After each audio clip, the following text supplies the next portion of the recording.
Any one of these 12 elements can sabotage your novel and make it fail.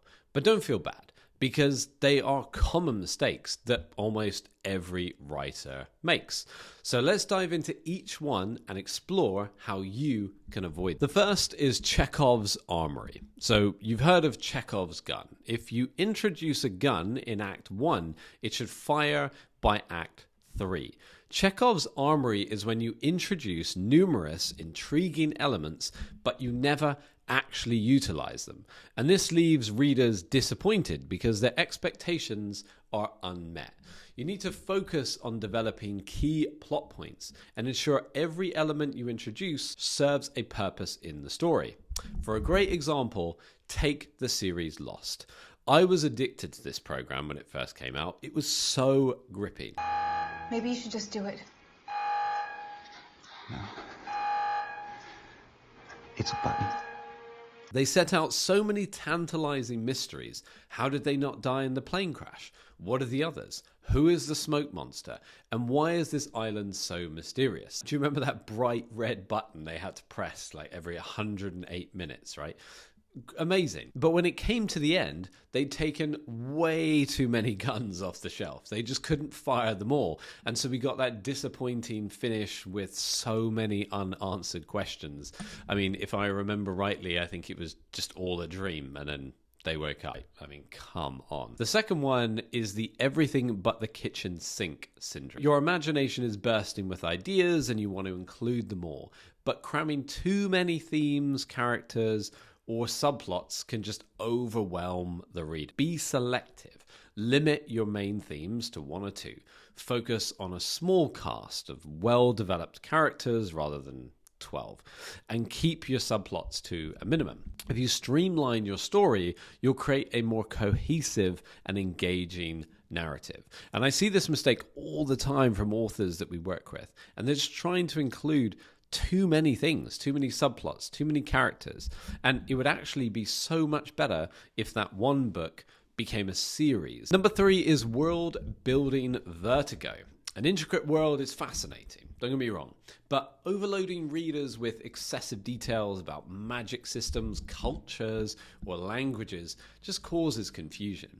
So you need to strike a balance. Provide enough detail to immerse the reader, keep the focus on the characters and the plot, and avoid lengthy expeditions that halt the story's progress. Remember, your world should enhance the story, not overshadow it. If it gets so complicated, then the reader just becomes lost. A good example is Dune. If you've read Dune, or you've spoken to people that have, they say they loved the first book, but by the end of the series, they hated it.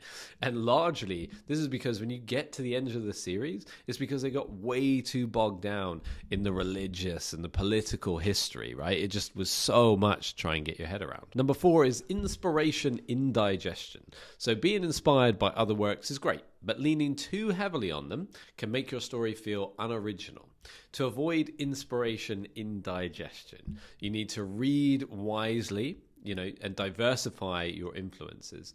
I would also say digest and interpret inspirations in your own unique voice and ensure that your story is bringing something new to the table. Always aim for originality.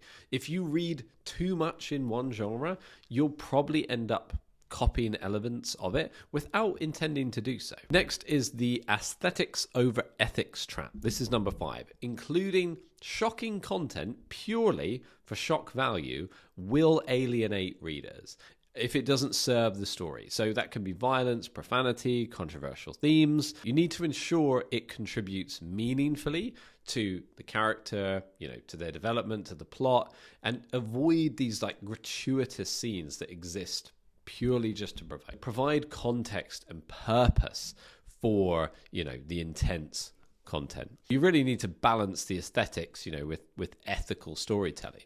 Don't get caught in the trap of shocking people just for the sake of it. Number 6 is dialogue ventriloquism. You have to be careful that all your characters don't end up sounding the same. So you really have to make sure you give them a distinct voice. And to do this, you can vary speech patterns, vocabulary, tone, incorporate unique phrases or accents, reflect their backgrounds and personalities in their dialogue. Doing all of this is going to make the characters more relatable and ultimately more memorable. Number 7 is a metaphor overdose. Metaphors and similes enrich your prose, but if you overuse them, that's going to distract the reader. To prevent this from happening, use figurative language sparingly and purposefully, and ensure each metaphor adds clarity or depth.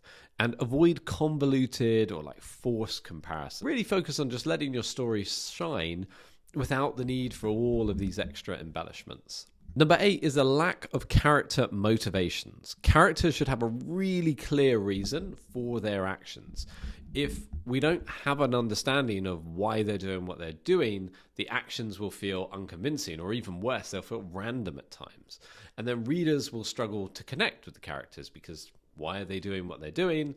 And then the plot will lack any direction. And so the way to overcome this is really clarify your characters' goals and their fears, because that's what's going to drive the story forward. Number 9 is temporarily short-sighted characters. These are characters who only exist in the present moment, and they feel a bit two-dimensional. You need to add depth, provide glimpses into their past experiences, or hint at future aspirations or things they're worried about.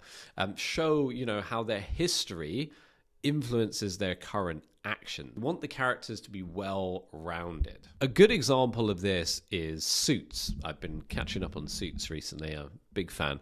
Hi, Rick Sorkin. Harvey Specter, nice to meet you. Should I have a seat here? Whoa, what's this? They do this incredibly well. The two main characters at the start. So they do this a lot with Harvey Specter, Mike Ross. They first show the actions in the current day. So, Harvey is unbelievably upset that someone has been unfaithful. Without context, you wouldn't understand his character or have that much depth. So they show you in his past what happened. They go back into the past. You see that his mother was unfaithful to his father, and it all makes sense, and it gives so much more depth as to why he's behaving the way he is. They do this with other characters like Mike Ross. Number 10 is the gotcha spiral. So this is when you overload your story or plot with twists, and it makes it feel a bit contrived. You can use twists, but just do it effectively. So you need to build up to the surprises with subtle foreshadowing, ensure that the twists are logical and that they actually enhance the plot, and then limit the number of twists. If you have too many, they just don't have any impact. Number 11 is the character development checklist. When you're creating characters based on cliches or stereotypes,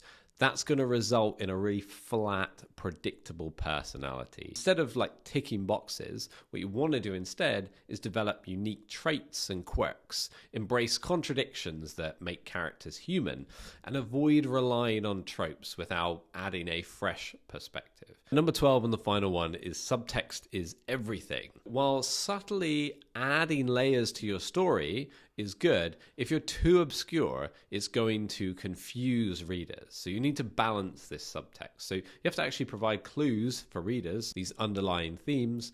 Avoid making essential plot points just way too cryptic. Combine subtlety with clarity to enhance understanding.